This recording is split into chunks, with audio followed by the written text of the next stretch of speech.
welcome everybody. I've got some really nice buffs and changes for Tapu Koko, the first of the 4 Tapus. But before I get into that, I want to have a quick disclaimer for anybody who's new here and is just clicking on this video because they thought this was some like competitive retrospective of Tapu Koko or something. It's not. This is a ROM hack where all of the buffs and changes for these Pokemon are balanced for in-game use, not for competitive play. There are all types of Pokemon that are much stronger than Tapu Koko now. The Surge abilities in Gen 7 give a 50% boost, and there are at least like 10 Pokemon for each terrain ability now that have them as one of their 2 abilities that they can switch between with an infinite use ability capsule. Speaking of, yes, every single Pokemon is balanced to have 2 useful abilities so that when you catch them, you can switch around their abilities depending on the trainer fight that's coming up. In Tapu Koko's case, he has a very fitting ability in Reckless, which is buffed in the sense that there are tons of new recoil moves. Speaking of move changes, there are 600 plus of them in this hack. 600 plus moves are buffed or changed, and there are 130 plus new moves that you can check out in the description below. On that Google Sheet, there's a sheet right here. You can see search all moves here, and it'll show you all the move buffs and changes in several different categories for your viewing convenience. But as for Reckless, if you click the link on the Google Sheet, it'll take you to the recoil moves, and you'll see here all the new recoil moves. There are a lot of them. So Tapu Koko has, of course, earlier on, his earliest one is Wild Charge, which is 110 base power via TM.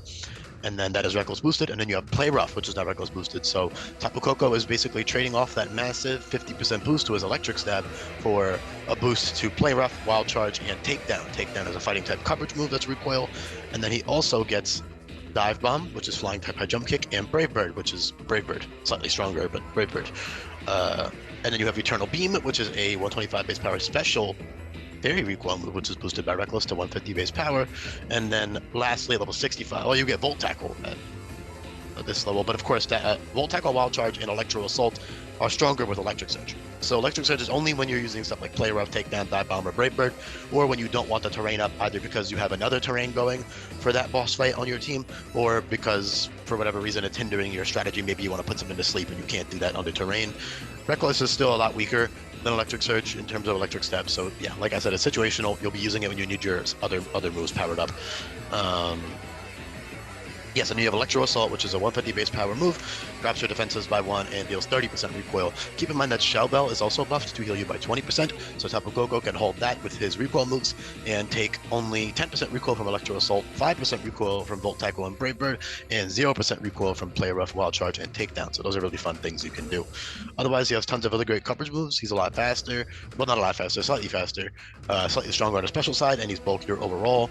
All of the Tapus do keep this stat spread now, so they all have these same 6 stats just put in different numbers, or sorry, the same 6 numbers just put in different stats. So that's pretty cool. So I had to keep that consistent because that's kind of their thing, you know, they're all part of a quartet. But in general, he's just got lots of great moves. You know, all of them have Parting Shot, which is a very common TM in this hack. Koko has First Impression, and Nasty Plot fits all of them very well. Setup in general is heavily nerfed in this hack, so you're not going to be able to just click Nasty Plot or Swords Dance or Calm Mind on your Koko and just win the game. Although, you know, if you switch it in midway through the fight and you make sure that the faster Pokemon are dead, or the priority moves are not existing anymore, or that you can knock everything out after only 1 boost, because the setup moves per PP also has been nerfed. Not to mention, there's a lot of other anti-setup things that are put into place that will stop you from setting up, but Koko's still decent at doing that for some boss fights. He has tons of other good coverage moves, you know, Aura Sphere, Psychic, Acrobatics, Energy Ball, Grass Knot is now physical, Iron Head, Flash Cannon, I don't know if I said that yet, Sand Headbutt, Hurricane, Focus Blast, Close Combat, you know, all types of good coverage moves. So super fun Pokemon to use, that's for sure. All of the Tapus, all the Kokos, all the Tapus are now obtainable earlier in the game, because otherwise they'd be post-game only. So they are going to be island scanned near the ruins on their respective islands at level 40. So that means on, you know, Koko and Lele, you're not supposed to use them once you can catch them. You're supposed to use them later on in the game. Bulu, you should be level 40 by the time you get to the, you know, Tapu Village. So Bulu can be legal as soon as you get there. And then as for Finny, that will be the last one, sadly. Which, I mean, not really sadly, it's my least favorite of the 4 anyways. And it's probably the most boring of the 4 to use, but Yeah, otherwise you have other nukes of moves, like on the special side, you have, a mix set would be really good with like Zap Cannon. Zap Cannon drops your special attack stat by 2. You also have Radiant Outburst, which drops your special attack stat by 4. And that's a 180 base power fairy type move with 3 PP. Very, very strong on mix sets, so you can run one of those 2 moves and then run physical moves after that.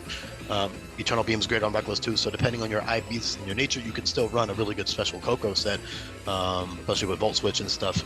It really just depends on your specific playstyle, your other teammates, your IVs and your nature, and also just your personal preferences. But yeah, I don't really know what else to say. I think I covered pretty much everything. He's got Battle Cry, which is good utility. He will be caught with 4 handpicked moves because most Pokemon in this hack are caught at level 5, meaning that they just start off with priority moves usually and then a couple utility moves. But in the Tapu's case, they're going to be caught at level 40, some of the only Pokemon that are going to be caught that late in terms of level. So you might be thinking, okay, but they're going to have Hoodwink, Radiant Edge, Zing Zap, and Electro Ball. That's not true. It might be true actually, just because I happened to put those 4 moves like that he wants. But he might have like Battle Cry, Parabolic Charge over one of those moves. I can make the Island Scans have custom moves, so I can just put any 4 moves from the level ups, because keep in mind, the movie winner isn't until the end of the game. Normally I balance that by making all Pokemon card level 5, and you use rare candies to train them up and teach moves as you level up, and then you get to pick the moves, So it's like, you still get to pick your moves, but with Tapu Koko and all the other level 40 Tapus, you wouldn't be able to pick from those moves, so I have to pick for you and pick the most useful for. I think Hoodwink is nice for reliable fairy stab that doesn't have recoil. Radiant Edge is just a good stab move, and then like special stab move, and then Zing Zap and Electro Ball give you a speed boost, so those are really fun. But also Parabolic Charge and Battle Cry would be fun because he's bulky. Well, he would be bulky with Battle Cry, and then Parabolic Charge is cool. So I'll figure it out when I get there. But yeah, thank you so much for listening. Hopefully you enjoyed this. I think it's a pretty straightforward buff for Koko.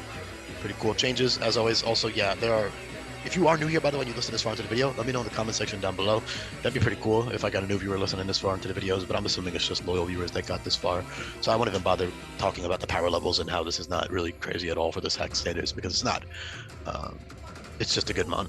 So yeah, thanks so much for listening. I'll be back for more. I'm going to cover, holy crap. I'll be covering the other Tapus in a moment. So yeah, peace.